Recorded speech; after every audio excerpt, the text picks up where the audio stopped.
तो हम जो है वो अपनी स्टोरी वहीं से शुरू करते हैं जहाँ से हमने पॉज की थी।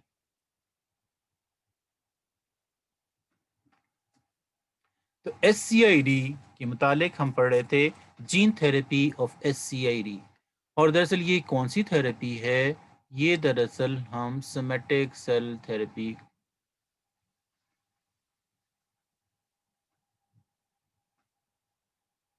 सोमेटिक सेल थेरेपी है। सोमेटिक सेल थेरेपी वो थेरेपी होती है जिसमें हम जीन चेंज करते हैं। किस चीज़ के जीन चेंज करते हैं? हम सोमेटिक सेल्स के जीन्स को चेंज करते हैं। और वो जो सोमेटिक सेल्स हैं जिसको हम चेंज करते हैं वो हमारे बोन मैरो के सेल्स हैं। ये दरअसल एक ऐसी डिजीज़ है CID, ये असल में एड्स की तरह की डिजीज़ है। HIV एक्चुअली HIV का काम क्या होता है? HIV वो वायरस है जिसकी वजह से दरअसल हमारा इम्यून सिस्टम ज़ीरो हो जाता है, यानी हमारी बॉडी की इम्यूनिटी ख़त्म हो जाती है। और इस तरीके से जब इम्यूनिटी ख़त्म हो जाए तो छोटी कोई डिज़ीज़ हो जाएगी जो कि हमारी बॉडी को डिफेंड ही नहीं कर सकती। तो फिर दरअसल कहते हैं कि कोई छोटी से छोटी बीमारी जो होती है उससे भी इंसान मर सकता है। इवन ये कि जैसे कहते हैं कि अगर किसी को HIV हो उसके बाद उसको डायरिया हो जाए, क्योंकि वो डायरिया को भी रेज़िस्ट नहीं कर सकता। इस वजह से उसके अंदर जो है वो चांसेस ये होते हैं कि वो सर्वाइव ना कर सके। इस वजह से सबसे ज़्यादा ख़तरा जो होता है वो यही होता है। बस दरअसल कहते हैं कि ये भी दरअसल सारे की सारी जो चीज़ें हैं वो तो HIV वाली हैं जो आपने फर्स्ट ईयर में पढ़ी होगी चैप्टर 5 में। उसमें दरअसल सिर्फ़ और सिर्फ़ ये है कि ये जो हम SCID पढ़ रहे हैं ये जीन की वजह से जीन फ़ॉल्टी हो जाते हैं, उस वजह से ऐसी है ये डिज़ीज़। जबकि जबकि HIV वायरस की वजह से होता है। काम दोनों सेम ही करते हैं, इम्यूनिटी को ज़ीरो करना। तो ये क्योंकि बोन मैरो फॉल्टी होता है इस वजह से बोन मैरो के जीन्स को चेंज कर देते हैं। और इस तरीके से कहते हैं जो फॉल्टी जीन हैं यानी डिजीज के जीन हैं उनको ब्रेक करके उसमें नॉर्मल जीन प्लेस कर देते हैं। इस तरह से ये डिजीज खत्म हो जाती है। तो कहते हैं इसमें जो आइडिया है वो क्या है? आइडिया जो है वो दरअसल सिंपल सा आइडिया है और वो इस डायग्राम से जाहिर किया गया है जो हमारी बुक में दी हुई है। और वो सिंपल सी डायग्राम ये बताती है कि बोन मैरो को किस तरह से ट्रीट किया जाता है। यहाँ पे दरअसल कहते हैं सबसे पहले हमें कैरियर की ज़रूरत है कि हम कैरियर कौन सा लेंगे। जैसे कि हम चैप्टर के स्टार्ट में हमने ये पढ़ा था RDNA टेक्नोलॉजी के लिए कोई कैरियर चाहिए होता है। आमतौर पे हम जो कैरियर इस्तेमाल करते हैं वो प्लाज्मिड को यूज़ करते हैं। तो यहाँ पर जो हम कैरियर इस्तेमाल कर रहे हैं वो रेट्रो वायरस है, रेट्रो वायरस। एक स्टूडेंट जो है वो दरअसल मुझसे ये बहस कर रहा था, कहने लगा ये रेट्रो वायरस अलग होता है और एचआईवी के वायरस को ही रेट्रो वायरस कहते हैं। रेट्रो वायरस वो कहलाता है जिसमें क्या होता है, जिसमें रिवर्स ट्रांसक्रिप्टेज एंजाइम होता है। रिवर्स ट्रांसक्रिप्टेज वो जो रिवर्स ट्रांसक्रिप्शन करता है। इस रिवर्स ट्रांसक्रिप्शन जो है, रिवर्स ट्रांसक्रिप्शन का मतलब होता है, तो आप ये फर्स्ट ईयर क्या आ गए हैं इसमें अयास? अभी जो है सेकेंड ईयर की क्लास, फर्स्ट ईयर की क्लास जो है वो हमारी 11:30 पर स्टार्ट होगी। अगर आप चाहें तो ज्वाइन करें अभी भी, और मर्जी है आपकी। तो HIV रेट्रो वायरस ग्रुप का नाम जो है वो रेट्रो वायरस है, वायरस का नाम HIV है। तो यहाँ पे दरअसल ये वो वायरस है और ये वायरस का न्यूक्लिक एसिड है। न्यूक्लिक एसिड यानी उसका DNA है। सही है या नहीं? तो यहाँ पे ये आपको पता होना चाहिए, DNA वायरस तो नहीं होता, RNA वायरस है रेट्रो वायरस। यहाँ पे एक क्लोन जीन हम लेते हैं एक नॉर्मल जीन को, और इस नॉर्मल जीन को ये जो दरअसल कहते हैं इसका जो जीन है वो हमने निकाल लिया। किस तरह से? सेम तरीका है कि रिस्ट्रिक्शन एंजाइम से ट्रीट करते हैं, ये ब्रेक होता है। यहाँ पे इसको भी रिस्ट्रिक्शन एंजाइम से ट्रीट करते हैं, ये भी ब्रेक हो जाता है। तो इसको क्या करते हैं, यहाँ से ये जीन निकालते हैं और यहाँ से इस जीन की जगह ये जीन प्लेस कर देते हैं यहाँ। तो यहाँ पे दिखाया गया है कि देखिए ये वायरस है, इसमें हमने ह्यूमन का जीन निकाला और इसके अंदर हमने इसको प्लेस कर दिया। फिर क्या करते हैं, ये दरअसल कहते हैं कि यहाँ पर होता ये है कि इसके बाद ये जो वायरस है ये हम इंजेक्ट कर देते हैं। कहाँ पर? बोन मैरो में। Bone marrow. ये डायग्राम जो है, जो अगर आप देख रहे हैं तो एप्टीट्यूड टेस्ट वाले, डीएनए वायरस और आरएनए वायरस में क्या फ़र्क हो, मुझे क्या पता। भाई ये तो फर्स्ट ईयर का सवाल है, जब आप पूछ रहे हैं डीएनए वायरस आरएनए वायरस में क्या फ़र्क होता है। भाई डीएनए वायरस वो होता है जिसका न्यूक्लिक एसिड डीएनए होता है, और आजकल आपको शायद ये पता हो कि जो आजकल डिजीज़ चल रही है इसका नाम कोरोना है, कोविड-19। ये भी एक आरएनए वायरस है, इसलिए कि इसमें जो न्यूक्लिक एसिड है वो आरएनए है। कौन सा है? आरएनए। आरएनए और डीएनए में फ़र्क ये होता है कि डीएनए क्या करता है, असल में प्रोटीन बनानी होती है या जो भी चीज़ें जिसके एंजाइम हैं, जो स्ट्रक्चर्स हैं वो उन्होंने बनाने होते हैं। उसके लिए सबसे पहले ये किया जाता है कि हमको पढ़ना पड़ेगा चैप्टर 6 जो कि बॉटनी का है। किसका है? बॉटनी का चैप्टर है। पहले पढ़ें बॉटनी का चैप्टर, फिर आएगा समझ कि हम क्या पढ़ रहे हैं। जैसे कि थोड़ी-थोड़ी बातें जो होती हैं वो उसमें भी होती हैं। उसमें ऐसा होता है कि पहले डीएनए जो है उससे बनता है आरएनए। डीएनए से बनता है आरएनए, और डीएनए से आरएनए बनने को ट्रांसक्रिप्शन कहते हैं, ट्रांसक्रिप्शन। और इसकी वजह से जो एंजाइम होता है उसको ट्रांसक्रिप्टेज कहते हैं, क्योंकि ये प्रोसेस है ट्रांसक्रिप्शन का। ट्रांसक्रिप्शन का मतलब होता है राइट करना यानी लिखना। जैसे हम लिखते हैं ना कोई चीज, उसको भी हम ट्रांसक्रिप्ट कहते हैं।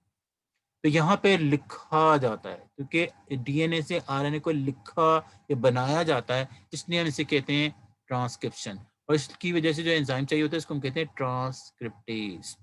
तो डीएनए से आरएनए बनता है, आरएनए से एमआरएनए बनता है, और एमआरएनए से प्रोटीन बनती है। एमआरएनए से प्रोटीन बनती है। ये प्रोटीन बनने के मुख्तलिफ स्टेप्स हैं। तो यहाँ पे जो आरएनए वायरस होते हैं वो क्या करते हैं? आरएनए वायरस ऐसे काम नहीं कर सकते। पहले आरएनए वायरस डीएनए बनाते हैं। पहले आरएनए वायरस डीएनए बनाते हैं। फिर डीएनए एमआरएनए बनाता है। फिर एमआरएनए से प्रोटीन बनती है। फिर इससे एमआरएनए बनता है। फिर एमआरएनए से प्रोटीन बनती है। एमआरएनए मैसेंजर आरएनए को कहते हैं। और फिर इससे प्रोटीन बनती है। यानी प्रोटीन बनने का काम लंबा हो जाता है, बस इतना सा फर्क है कि पहले आरएनए से डीएनए बनता है, इसको एक एंजाइम ये काम कर रहा होता है। जैसे इसको हम ट्रांसक्रिप्शन कहते हैं, इसको हम रिवर्स ट्रांसक्रिप्शन कहते हैं। इसलिए जो एंजाइम यूज होता है इसको हम रिवर्स ट्रांसक्रिप्टेज कहते हैं। और वो वायरसेस जो रिवर्स ट्रांसक्रिप्टेज एंजाइम को यूज करते हैं या रिवर्स ट्रांसक्रिप्शन का काम करते हैं, उन्हीं को हम रेट्रो वायरस कहते हैं। रेट्रो का मतलब होता है उलट चलने वाले। सीधा चलना ये है कि डीएनए से आरएनए बनेगा, ये उलट प्रोसेस चलता है। आरएनए से डीएनए बनता है, इसको कहते हैं रिवर्स ट्रांसक्रिप्शन। इसके लिए जो एंजाइम होता है उसको रिवर्स ट्रांसक्रिप्टेज कहते हैं। और इस तरीके से वो वायरसेस जिसमें ये एंजाइम या जिसमें ये प्रोसेस होता है उसको हम कहते हैं रेट्रो वायरसेस। तो एचआईवी जो है रेट्रो वायरस की एक टाइप है। एक ग्रुप का नाम है रेट्रो वायरसेस। इस तरह के जो एनिमल वायरसेस हैं, आपने अगर फर्स्ट ईयर में पढ़े होंगे तो उसके बहुत सारे ग्रुप्स हैं। उसमें फेंसाकर वायरस भी है, रियो वायरस भी हैं। ये सारे वायरसेस जो हैं उनके ग्रुप्स हैं। अगर आपने पढ़े हैं तो बहुत अच्छी बात है, और अगर आपने नहीं पढ़े हैं तो आपको पढ़ने की ज़रूरत है। इसलिए कि ये सब कुछ पढ़े बगैर आप मेडिकल कॉलेज में नहीं जा सकते। इसलिए कि ये जो मेन है आइडियाज वो तो यही होता है। तो यहाँ पे इस डायग्राम में क्या दिखाया गया है? डायग्राम बड़ी सिंपल सी है, बड़ी सिंपल सी डायग्राम। तो इस डायग्राम में हमने क्या दिखाया? इस डायग्राम में हमने दिखाया कि हम कर क्या रहे हैं। तो हमने किया ये कि सबसे पहले जो नॉर्मल जीन है वो लिया। नॉर्मल जीन जो है वो इस वायरस में डाल दिया। कौन से वायरस में? रेट्रो। क्वेश्चन अराइज होता है कि पहले इसके जीन को निकालेंगे। अगर इसके जीन को नहीं निकालेंगे तो ये एड्स कर देगा।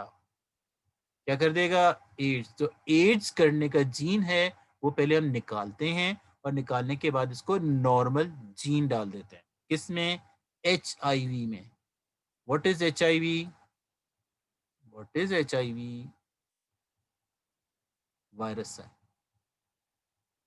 वायरस का नाम है एचआईवी, जिसे हम यूज करते हैं किसके लिए? इस प्रोसेस के लिए हमें एक वेक्टर चाहिए होता है। वेक्टर वो होता है जिसके थ्रू जीन ट्रांसफर किए जाते हैं from one person to another, या from one organism to another. तो दरअसल वो जिसके थ्रू जीन ट्रांसफर होते हैं उसको हम कहते हैं कैरियर। जैसे आपने फर्स्ट ईयर में भी पढ़ा होगा, फर्स्ट ईयर में आपने क्या पढ़ा होगा? फर्स्ट ईयर में अगर आपने पढ़ा हो, अगर आपको याद हो कि आपने क्या पढ़ा था फर्स्ट ईयर में, तो अगर आपने फर्स्ट ईयर में पढ़ा हो तो आपको याद होगा कि प्लाज्मोडियम जो है उसकी वजह से एक बीमारी हो जाती है, इसको मलेरिया कहते हैं। क्या प्लाज्मोडियम की वजह से मलेरिया होता है या नहीं? तो हमें ये पता होना चाहिए कि इसके लिए हमें कैरियर चाहिए होता है। तो कैरियर क्या होता है? इसके लिए कैरियर जो हम इस्तेमाल करते हैं वो है, कौन सा है? मॉस्किटो। कौन सा मॉस्किटो? जिसकी वजह से एक डिजीज हो जाती है। कौन सी डिजीज? डिजीज का नाम है मलेरिया। और वायरस कौन सा है वो? वायरस का नाम है, ओ सॉरी, कैरियर का नाम है वहां पर mosquito. Female anopheles mosquito. Female anopheles mosquito. Anopheles mosquito female, why not male? ये एक अलग सवाल है कि व्हाई नॉट मेल है। तो वैसे ये भी इंटरेस्टिंग सवाल। तो यहाँ पे इस डायग्राम में हमें क्या बताया जा रहा है? सिंपल सी डायग्राम है। सबसे पहले हमने क्या किया? सबसे पहले हमने इसके जीन को ब्रेक किया। सबसे पहले हमने इस को ब्रेक किया। सही या नहीं?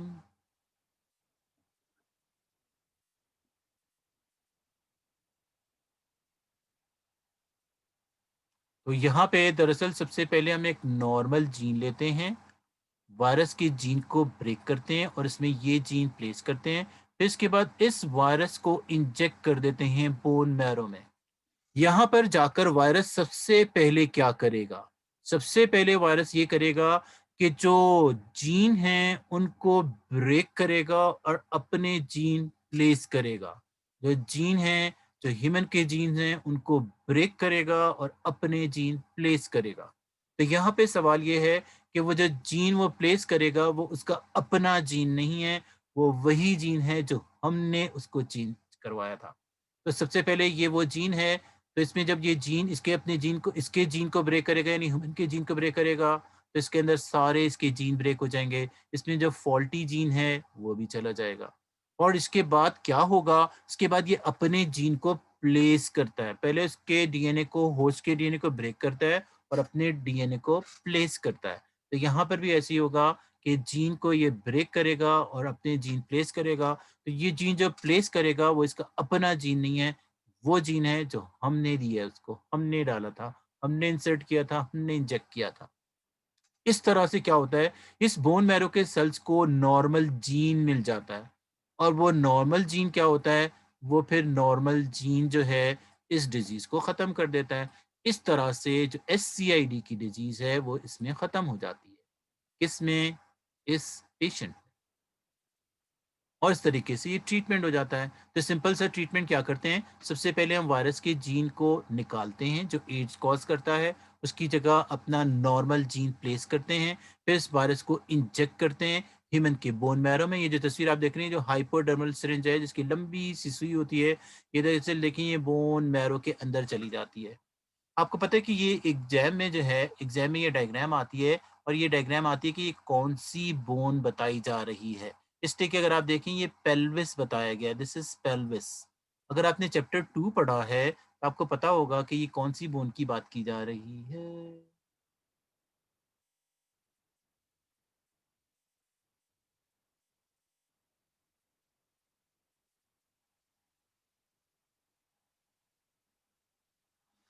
जी, इसकी वैक्सीन जो है क्यों नहीं बनी है? इसकी वैक्सीन आ चुकी है लेकिन ये बहुत ही कॉस्टली है, महंगी बहुत है। एक तो दरअसल महंगी है, दूसरा प्रॉब्लम एक है उसके साथ। उसके बाद ये है प्रॉब्लम कि वो जो टेम्परेचर है जो आम तौर पे होता है उसमें वो सर्वाइव नहीं कर सकती है। आपको शायद पता हो कि अमेरिका से और दूसरे ममालिक से दवाइयाँ आ रही हैं पाकिस्तान में आज भी आ रही हैं। जिस तरीके से जो वैक्सीन है ये टेम्परेचर की वजह से इफ़ेक्टिव ही नहीं रहती। तो जहाँ ये बन रही है सिर्फ़ ये वहीं यूज़ हो सकती है, बाकी कहीं यूज़ नहीं हो सकती है।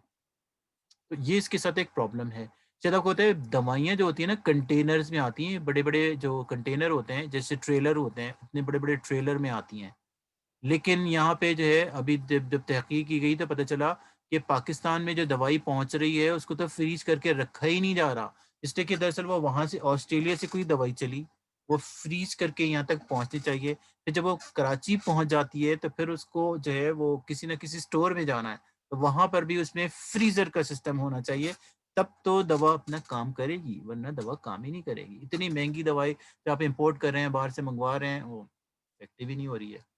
इफेक्ट क्यों नहीं हो रही है? इफेक्टिव इसलिए नहीं हो रही है कि वो जो मेथड है वो अडॉप्ट ही नहीं कर रहे हैं हम। और इस तरीके से आपको पता है कि ये जो शेल्फ लाइफ होती है, एक हर दवा की एक शेल्फ लाइफ होती है, ये शेल्फ पे इतने अरसे तक रहेगी, फिर वो ख़राब हो जाएगी, तो हम तो कुछ की केयर ही नहीं कर।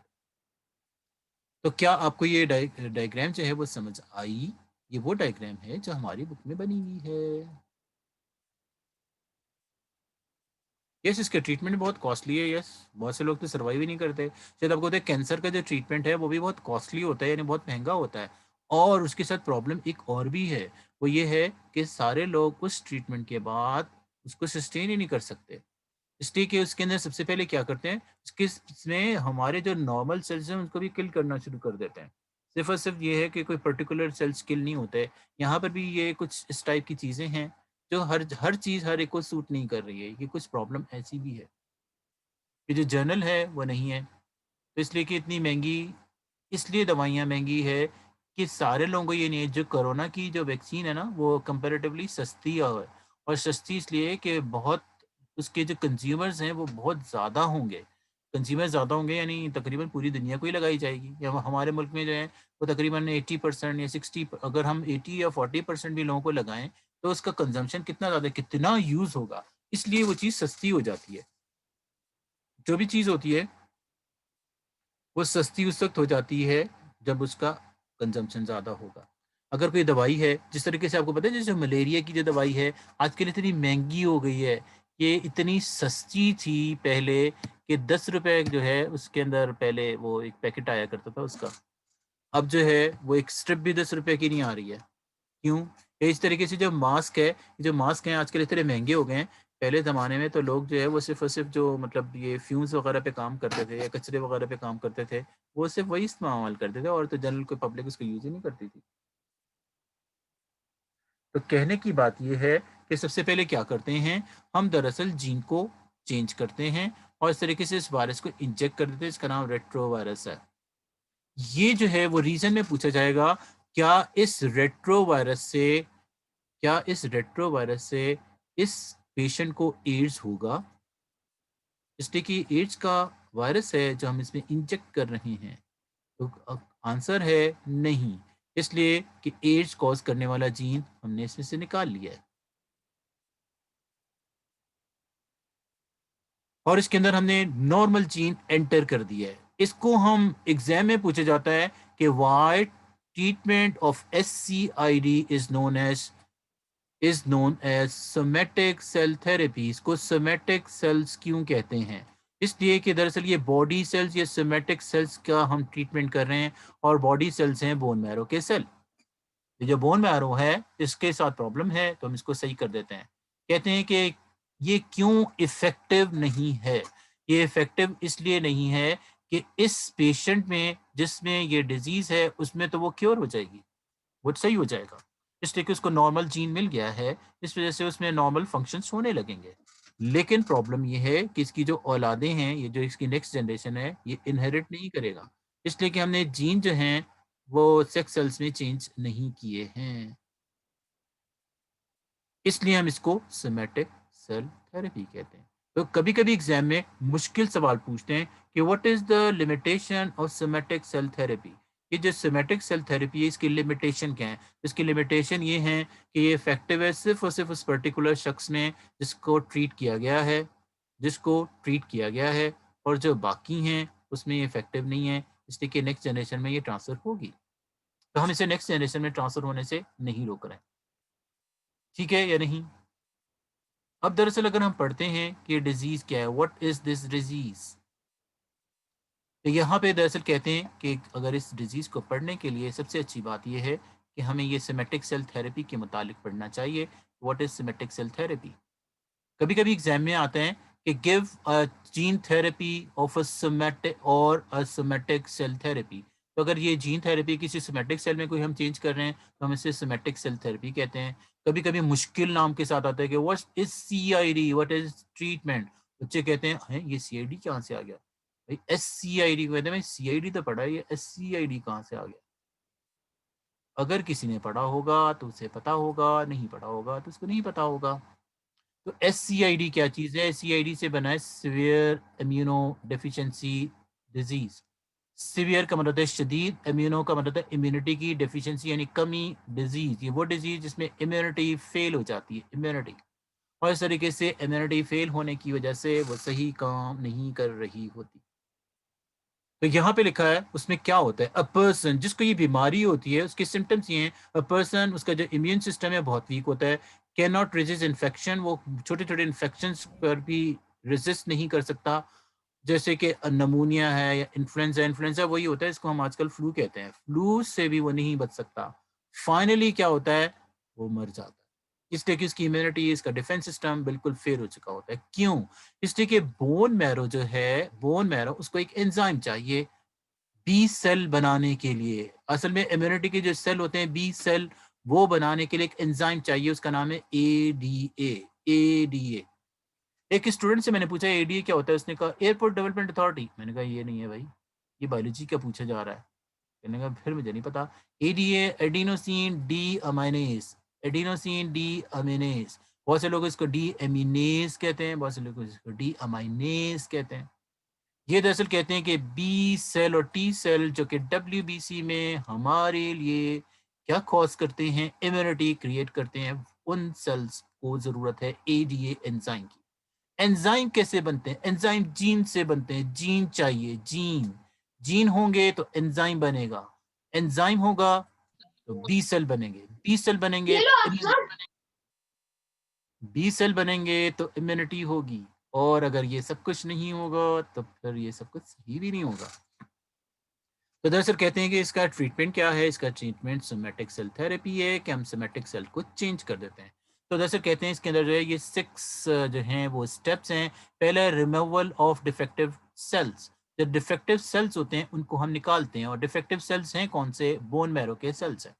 और किसके सेल्स हैं? ये एक पेशेंट यानी मरीज के हैं। फिर क्या करते हैं, इंसर्शन करते हैं नॉर्मल ADA जीन का, नॉर्मल ADA जीन का, जीन जो ADA एंजाइम बनाते हैं।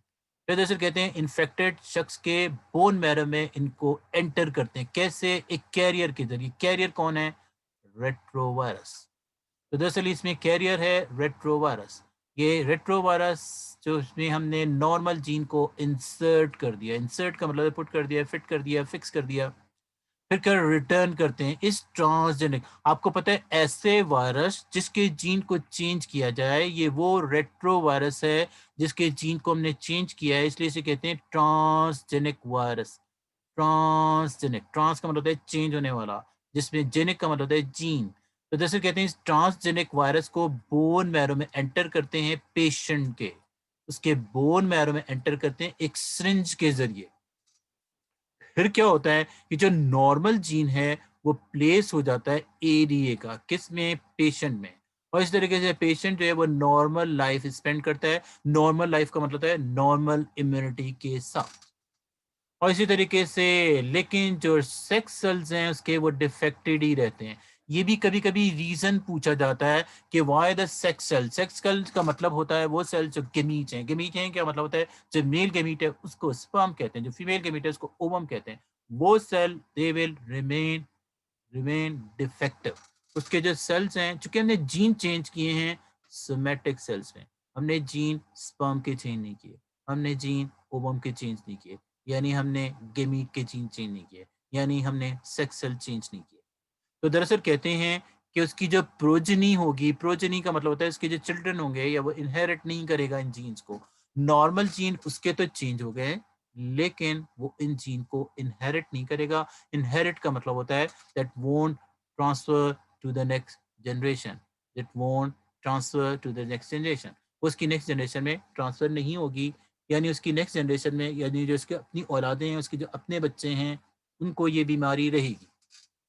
अगर हम चाहते हैं कि उनके बच्चों को भी ये बीमारी ना रहे तो दूसरा तरीका है जिसे हम कहते हैं gene cell therapy. Gene cell का मतलब होता है कि हम उसके गेमीट से वो फॉल्टी जीन निकाल के नॉर्मल जीन प्लेस कर दें। किस में से? सेक्स सेल्स में से या गेमीट्स में से। गेमीट कौन से हैं ह्यूमन के? यानी स्पर्म में अगर किसी मर्द को है और ओवम में अगर किसी औरत को है। अगर यानी अगर किसी मर्द को है तो इसका मतलब उसके स्पर्म में फॉल्टी जीन्स होंगे, अगर किसी औरत का है तो उसके ओवम में फॉल्टी जीन होंगे। तो अगर कोई खातून है तो उसके ओवम को में जीन्स को चेंज कर दिया जाए, या अगर कोई मर्द है तो मतलब उसके स्पर्म के जीन को चेंज किया जाए। ओवम की जीन चेंज करना तो फिर भी बहुत आसान है, ये किया जाता है। स्पर्म के जीन चेंज करना बहुत मुश्किल है, इसलिए कि स्पर्म का साइज बहुत छोटा होता है और इस तरीके से वो सारी जो ये सिस्टम है जो ये कर रहे होते हैं, ये इतना पॉसिबल या सक्सेसफुल नहीं है। सर ह्यूमन बॉडी से डिफेक्टिव स्टेम सेल कैसे रिमूव करेंगे जीन थेरेपी के लिए? स्टेम सेल क्या होते हैं ये आपको पता है? पहले आपको ये पता होना चाहिए कि what is stem cell. From smallest cell in the human body है। Yes, this is true.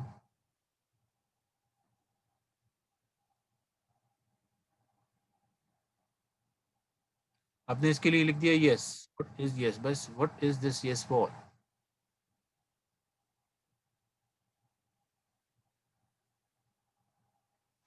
जी, तो बात हो रही है, अगर आपको स्टेम सेल का पता हो तो आप मुझे बताएं कि क्या होते हैं। अनडिफरेंशिएटेड सेल्स होते हैं जो हमारे ब्लड में होते हैं, बोन में होते हैं, बोन मैरो में होते हैं, different parts of the body में होते हैं, जिनको क्लोनिंग के लिए इस्तेमाल किया जाता है। सर हर उम्म की जीन को चेंज करते हैं या फिर सिर्फ एक ही उम्म को चेंज करते हैं? हर एक को क्यों चेंज करेंगे? इसलिए कि फीमेल की बॉडी में एक वक्त में एक ही ओवम बनता है, और ये वो सवाल है जो चैप्टर 4 में दिया हुआ है। इसलिए कि कहते हैं कि ओवरी एक वक्त में सिर्फ एक ओवम बनाती है, but in human there are two ovaries. इसका मतलब है दोनों ओवरीज में कम से कम दो ओवम तो बनने चाहिए। इस तरीके से तीन पोलर बॉडीज बन जाते हैं, एक ओवम बनता है। ये बात हम पढ़ते हैं चैप्टर चैप्टर 4 में। तो ये इससे हमें क्या पता चलता है? हमें इससे बहुत आसान सी बात ये पता चलती है कि दो तो बनने चाहिए, लेकिन दरअसल कहते हैं कि जो ओवरी होती हैं वो थोड़ी सी कामचोर होती हैं। कामचोर का मतलब होता है काम नहीं करती हैं। उन्होंने दिन डिवाइड किए होते हैं मंथ, कि एक महीने एक ओवरी काम करती है, दूसरी रेस्ट करती है, फिर दूसरी दूसरी काम करती है दूसरे। सर और जब जब ओवम बनेगा तब तब चेंजिंग होंगी। यस, यस ये तो है कि जब कोई नया यानी मतलब जब भी वो चाहेंगे कंसेप्ट करना प्रेगनेंसी नहीं वाला तो फिर ओवम को चेंज किया जाएगा। इसलिए कि उस पर्टिकुलर हम ओवम में चेंज कर रहे हैं, उसकी प्रोडक्शन को चेंज वहाँ पर भी नहीं कर रहे हैं हम। तो अगर हमने ये चाहते हैं कि ये ख़त्म हो जाए तो फिर अलग बात है। तो ये तो आपने दरअसल पूछ लिया क्या सर फिर ट्विंस कैसे होते हैं अगर ऑल्टरनेटली वर्क करते? ये तो तुम दोबारा पढ़ रहे हो, और ये हम चैप्टर 4 नहीं पढ़ रहे। द फैक्ट से दिस इज चैप्टर 9। ये चैप्टर तुमने सवाल जो पूछा, ऐसे कि हम इस लेक्चर को कंप्लीट कर लेंगे, उसके बाद हम आपको थोड़ा सा टाइम देंगे, तो उसमें आप पूछ लीजिएगा ये। राइट, कोशिश करेंगे, वैसे ज़रूरी नहीं है। तो इस तरह से अभी हमारे पास 10 मिनट रह गए हैं, और 10 मिनट के बाद जो है फिर फर्स्ट ईयर की क्लास भी शुरू होगी। तो हम आगे पढ़ लेते हैं। SCID के मुतालिक जो है वो सारी बातें ख़त्म नहीं हो गई। ये तो वो थी जो हमारी बुक में लिखी थी, ये वो बातें थी जो हमारी बुक में लिखी थी। Sir what is the point one जो आपको समझ नहीं आया? सर फिर ट्विंस कैसे होते हैं ये बात बाद में होगी। What is the first point? First point का मतलब होता है हम जीन्स को निकालते हैं। फॉल्टी जीन को निकालने के लिए क्या करते हैं? रिस्ट्रिक्शन एंजाइम को यूज़ करते हैं। इस चैप्टर के स्टार्ट में हमने पढ़ा ही था कि जीन्स को कट करने के लिए मॉलिक्यूलर सीजर इस्तेमाल होती है, रिस्ट्रिक्शन एंजाइम से ब्रेक कर लेते हैं, और लाइगेज एंजाइम से इसको ज्वाइन कर देते हैं और फिर उसके बाद इसको इंसर्ट कर देते हैं बोन मैरो में हाइपोथर्मल सिरिंज के जरिए। एमनियोसेंटेसिस हमने पढ़ लिया। एमनियोसेंटेसिस फिर बॉडी के okay sir the offspring of the defective person will be test you, not necessarily we test you, not necessarily we test you, इसलिए कि ओवरीज के जो हैं वो एक वक्त में, इसलिए कि वो तो मंथली फॉर्म होते रहते हैं, तो एक वक्त में तो है वो तो हम चेंज कर सकते हैं, इसलिए कि एक वक्त में तो एक ही वो जो है वो मेच्योर होगा, the other won't be get mature. सही है नहीं? ये जो ट्विंस है आपको सिंपल सी ये बात बताते हैं, ट्विंस में ये होता है कि कभी कभी जो जाइगोट होता है वो डिवाइड होता है टू सेल्स में, ये टू सेल्स हमेशा ज्वाइन रहते हैं, कभी कभी ये दोनों सेल्स सेपरेट हो जाते हैं। दूसरी बात ये है कि उससे जो ट्विंस बनते हैं वो आइडेंटिकल ट्विंस बनते हैं अगर एक ही ओवम से बने तो, लेकिन कभी कभी हार्मोनल चेंजेस फीमेल में होती हैं जिसकी वजह से दोनों ओवरीज काम करती हैं, लेकिन ऐसा बहुत कम होता है। इसी वजह से जो ट्विंस हैं वो बहुत रेयर हैं। आप अपनी फैमिली में देख लें कितने ट्विंस हैं। सर बॉडी से बोन मैरो कैसे बोन मैरो निकालते थोड़ी हैं बॉडी से, बॉडी से बोन मैरो नहीं निकालते। ये जो हो जो हो इसके लिए दरअसल कहते हैं ये एक बोन मैरो ट्रांसप्लांट भी होता है। कभी आपने सुना हो एक डिजीज है उसका नाम है थैलेसीमिया, फर्स्ट ईयर में आपने पढ़ा होगा, जिसमें फॉल्टी आरबीसीज बनते हैं। तो इसके अंदर हम क्या करते हैं, इसके अंदर हम करते ये हैं कि किसी का बोन मैरो निकाल कर दूसरे में चेंज किया जाता है, इसको बोन मैरो ट्रांसप्लांट कहते हैं। बिल्कुल ऐसे जैसे किडनी ट्रांसप्लांट होती है, किडनी एक ही निकाल के दूसरे में फिट करते हैं, यहाँ पर भी ऐसा ही होता है। असल में हमें पढ़ लेना चाहिए कुछ डिजीजेस के मुतालिक, ये जेनेटिक डिजीजेस हैं, जेनेटिक डिजीजेस और उनके ग्रुप्स। इसलिए कि दरअसल कहते हैं सेल थेरेपी यानी इलाज कैसे होता है, ट्रीटमेंट कैसे होता है, ये पढ़ने से पहले हमें ये पढ़ना चाहिए क्या, जेनेटिक डिजीजेस के मुतालिक। ये है जेनेटिक डिजीज के मुतालिक थोड़ी सी स्टोरी। और स्टोरी ये है कि जो जेनेटिक डिजीजेस हैं, जेनेटिक डिजीजेस जो यानी जेनेटिक डिफेक्ट्स हैं या उनका ट्रीटमेंट है जिनके बारे में हम पढ़ेंगे, उनके बारे में कहते हैं जो जेनेटिक डिजीज हैं वो दरअसल कहते हैं वो होती हैं जो पास होती हैं from one generation to another generation through the genes, जो जीन्स के जरिए एक जनरेशन से दूसरी जनरेशन में ट्रांसफर होती हैं। इनके हमने 3 ग्रुप बनाए हैं। एक को कहते हैं, ये ग्रुप को कहते हैं क्रोमोसोमल एबनॉर्मेलिटीज। क्रोमोसोमल एबनॉर्मेलिटीज वो होती हैं जो क्रोमोसोम में चेंज आ जाते हैं, जैसे कि डिफेक्ट्स आ जाते हैं बर्थ में, जैसे कि एग्जांपल है डाउन सिंड्रोम। डाउन सिंड्रोम वो डिजीज है जो क्रोमोसोम, जैसे कि हमने पढ़ा कि क्रोमोसोम नंबर 21 इसमें एक्स्ट्रा हो जाता है। इसमें क्या चीज़ एक्स्ट्रा हो जाती है, क्रोमोसोम नंबर 21। जैसे कि ये तस्वीर है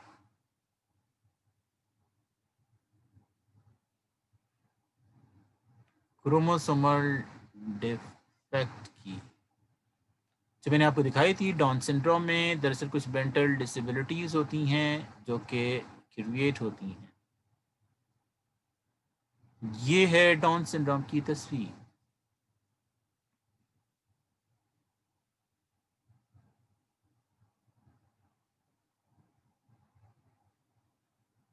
My class will be continued inshallah 11:30 sir, 11:30. This is not 11:30. Why don't you understand this?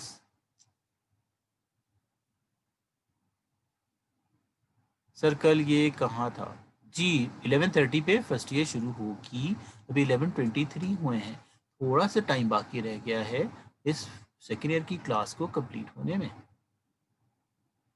तो ये दरअसल कहते हैं कि कौन सी डिजीज़ है, ये डिजीज़ जो हम पढ़ रहे हैं इसका नाम है डाउन सिंड्रोम।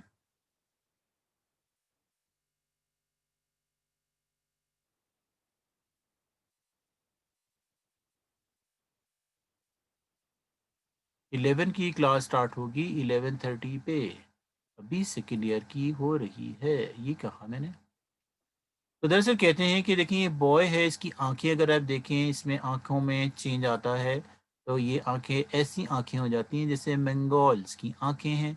मंगोल चाइना का पड़ोसी एक मुल्क है, तो इस वजह से इस डिजीज़ को हम मंगोलिज्म भी कहते हैं। सही या नहीं? दरअसल कहते हैं कि ये जीन डिफेक्ट की वजह से होती है। इसमें सिंगल जीन इन्वॉल्व होते हैं, ऐसे इसमें एक ही जीन इन्वॉल्व हो उसको हम यूनिफैक्टोरियल डिजीज कहते हैं। इसमें सिर्फ एक जीन डिफेक्टेड हो तो उसे हम यूनिफैक्टोरियल कहते हैं। जिसकी एग्जांपल है सिस्टिक फिब्रोसिस और दूसरी एग्जांपल है हंटिंगटन डिजीज।